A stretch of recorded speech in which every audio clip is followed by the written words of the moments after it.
আল সোনা ঐতিহাসিক বিবরণ। অবস্থান: জেদ্দার পুরনো শহর আল বালাদের কেন্দ্রে। সময়কাল: 1500 থেকে 1600 শতাব্দী মামুলুক আমল। এই সময়েই আল সোনার মূল সুরক্ষিত কাঠামো যেমন টাওয়ার বা প্রাচীর নির্মিত হয়। ধারণা করা হয় এটি ছিল সুলতান আল ঘুরির আমলে, যখন আফ্রিকা প্রদক্ষিণের পর পর্তুগিজ নৌবাহিনী লোহিত সাগরে প্রবেশ করে, তখন জেদ্দা শহরকে রক্ষার জন্য দুর্গ নির্মাণ করা হয়। অর্থাৎ আল সোনা ছিল সামরিক ঘাঁটি বা অস্ত্রাগার। ঊনবিংশ শতাব্দী 1800 দশকে তখন এটি সরকারি গুদাম বা ইভন হিসাবে ব্যবহৃত হতো, যেখানে শস্য, কাঠ, গোলাবারুদ ইত্যাদি রাখা হতো।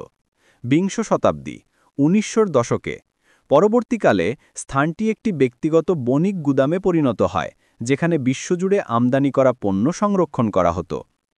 এর উত্তর-পশ্চিম কোণে এখনও দেখা যায় একটি প্রাচীন টাওয়ারের ধ্বংসাবশেষ, যেখানে ছোট ছোট ফাঁকা অংশ ছিল অস্ত্র নিক্ষেপের জন্য, যেন আজও অতীতের সৈনিকদের ছায়া টের পাওয়া যায়।